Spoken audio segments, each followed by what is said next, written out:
الحمد لله الذي بطاعته يرضى المؤمن حتى يكون فوق الملائكة الكرام. أشهد أن لا إله إلا الله وحده لا شريك له الذي عصيانه يهوي في العبد حتى يكون دون العالم.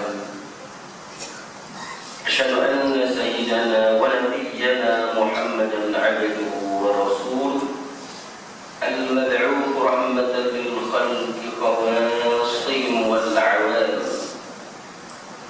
اللهم صل وسلم على سيدنا محمد وعلى آله وأصحابه دعائم الإسلام.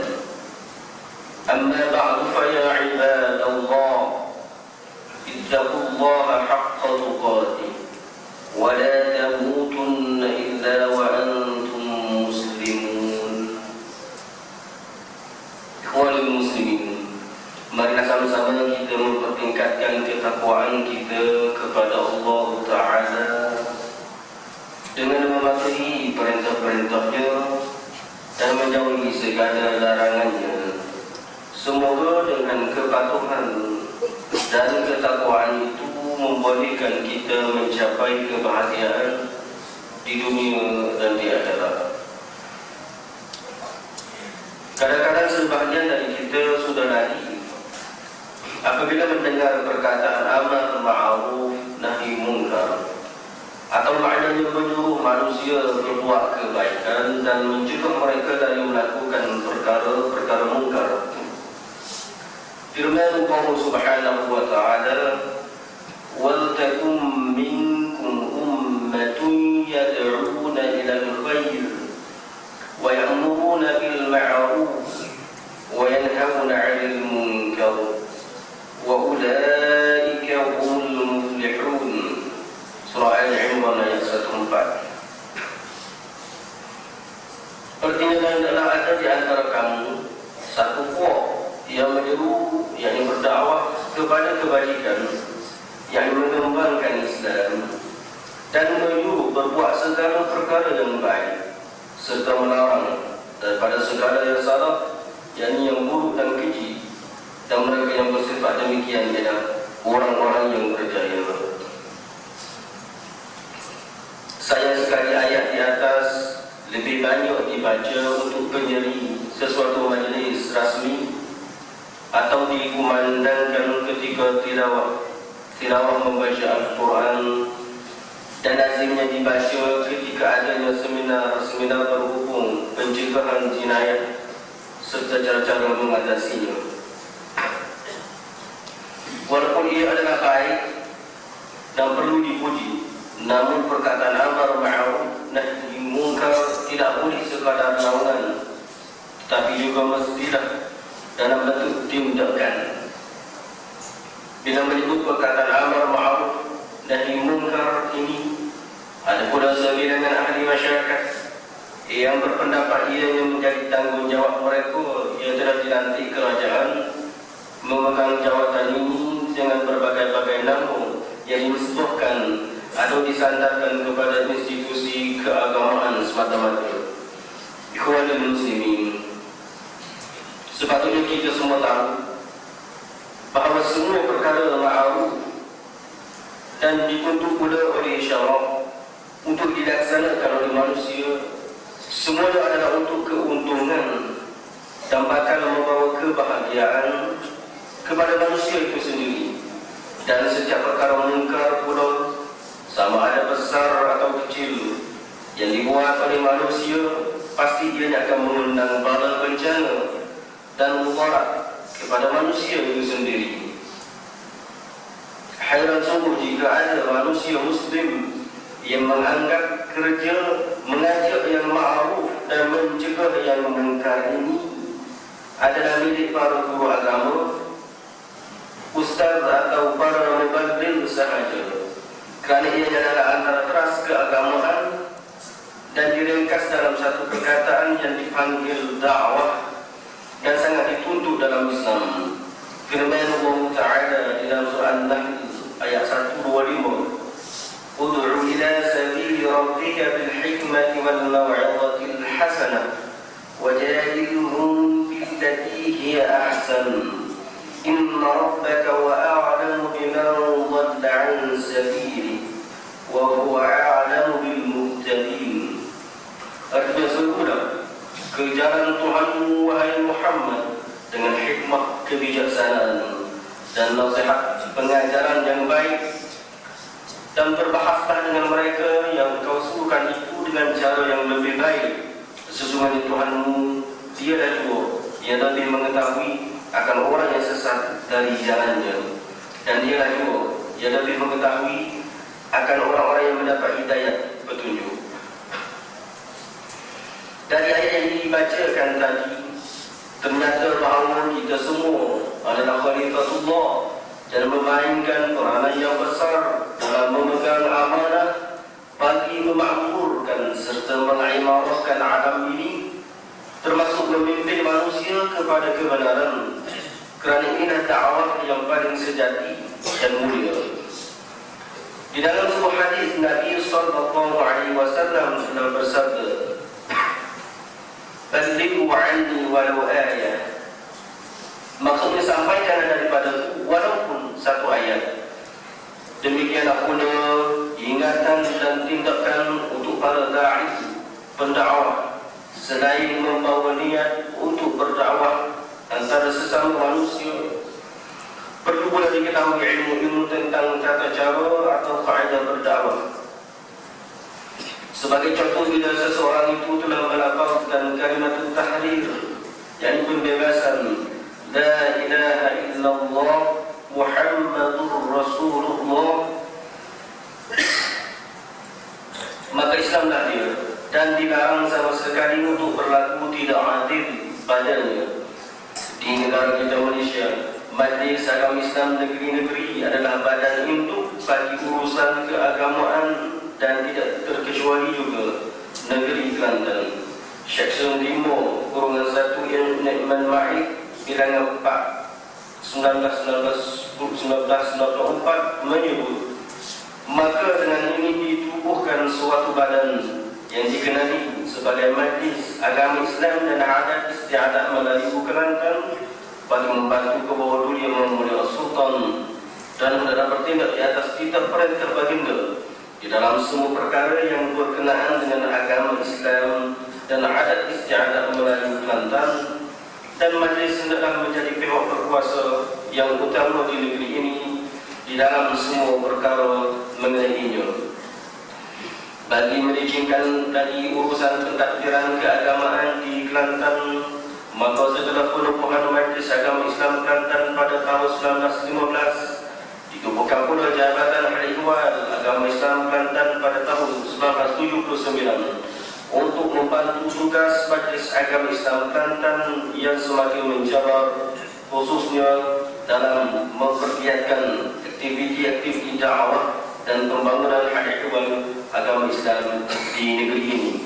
Ikhwanul Muslimin, ikuran peredaran masa dan zaman yang sentiasa berkembang, bebanan Majlis Agama Islam Kelantan menjadi semakin ketat, dan pada tahun 1983 ditubuhkan pula Yayasan Islam Kelantan, khususnya supaya pentadbiran sekolah-sekolah agama yang selama ini terletak di bawah Majlis Agama Islam Kelantan dipindah sediakan di bawah institusi yang baru ini sehinggalah sekarang. Soalnya, apakah dengan perubahan institusi-institusi tersebut segala jalan dakwah telah terlaksana dan sempurna? Jawapannya ialah setiap dari kita mestilah bertanggungjawab untuk berdakwah atau menyempurnakan agama, menyeru kepada kebenaran dan menasihati sesama kita untuk meninggalkan perkara yang batil. Contohnya sebagai ibu bapa, kita bertanggungjawab untuk membentuk dan mendidik anak-anak dari segi akhlak, adab, mengajar Al-Quran, menyuruh anak-anak menutup aurat semenjak kecil lagi. Begitu juga masalah berpik di kalangan anak muda kita yang semakin menjadi-jadi, termasuk gejala sosial seperti pergaulan bebas tanpa batasan antara lelaki perempuan. Ini juga salah satu tugasan masyarakat yang perlu dititik beratkan dan diberi penekanan tanpa mengira bangsa atau keturunan. Ikhwanul muslimin, mengapa sikap orang-orang dahulu kita tidak diamalkan? Budaya hidup masyarakat di zaman datuk nenek kita semua dahulu, setiap perkara yang tidak elok jika dilakukan oleh seseorang anak terus dilarang, malah terus dinasihati, tidak kira anak itu anak siapa, sebab mereka merasa itu tanggungjawab mereka sebagai orang tua untuk membentuk generasi muda ke arah kebaikan dan demi menjaga keharmonian juga kesucian agama Islam. Meninggalkan tugas dakwah ini berarti membelakangkan sunnah nabawi. Oleh itu setiap orang mengaku muslim tidak boleh berlepas tangan mengatakan ianya adalah tanggungjawab orang lain. Dalam berdakwah kita tidak boleh menggunakan atau mengamalkan pepatah orang dahulu kala, iaitu bangau atau menyerahkan budak-budak urusan dakwah kepada orang lain.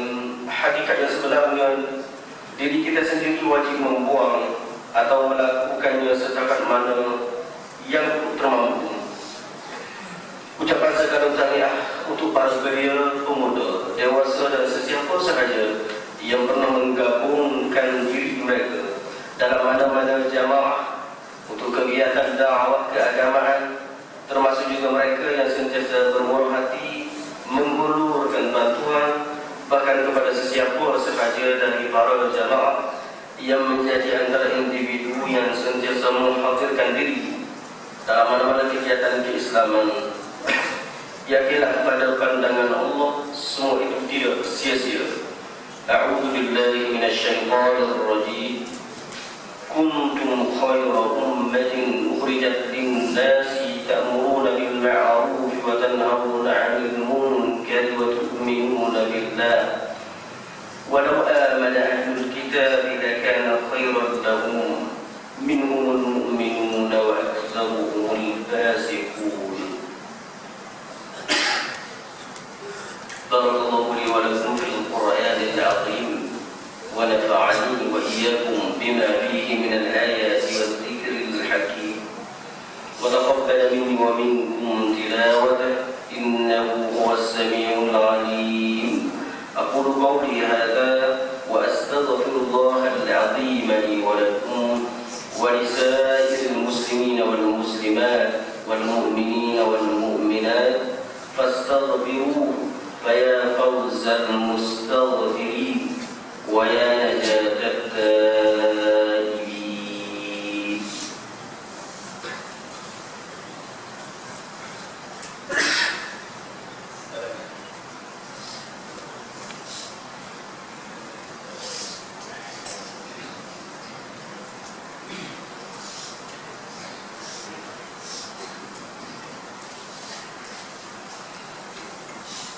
Alhamdulillah hamdan katsiran kama amar. Asyhadu an la ilaha illallah wahdahu la syarika lah. Iqraran bi rububiyyatihi wa irghaman liman jahada bihi wa kafara. Wa asyhadu anna sayyidana Muhammadan 'abduhu wa rasuluhu sayyidul jinni wal bashar. اللهم صل وسلم على سيدنا محمد وعلى آله المصابيح الغرر.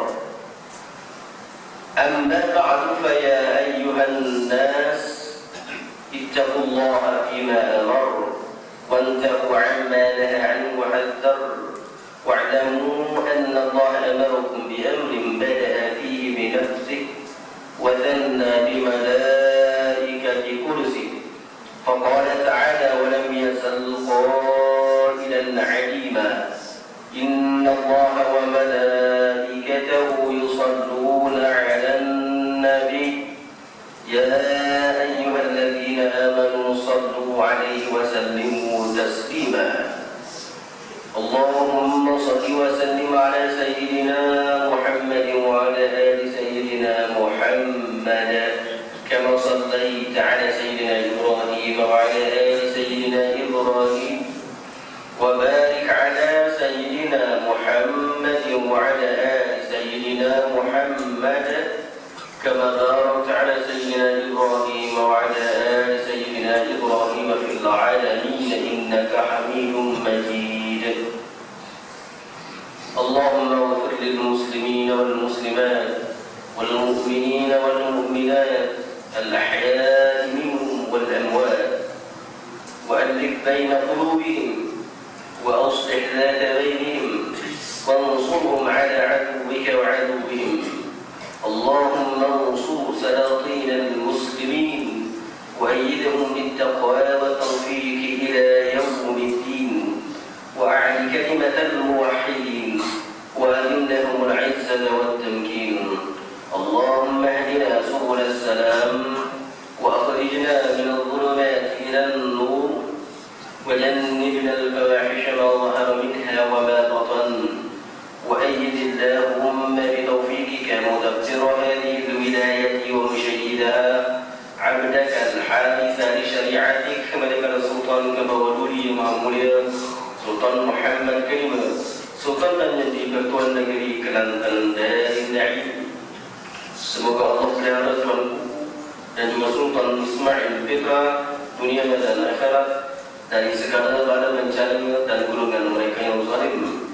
Asbahallahu mulkahu wa ihsana wa fayyadha lahu 'adadahu wa ballaghahu min al-khayri ma syaa.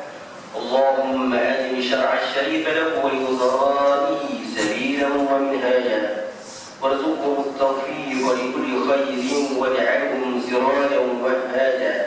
عباد الله، إن الله يأمر بالعدل والإحسان وإيتاء ذي القربى وينهى عن الفحشاء والمنكر والبغي يعظكم لعلكم تذكرون.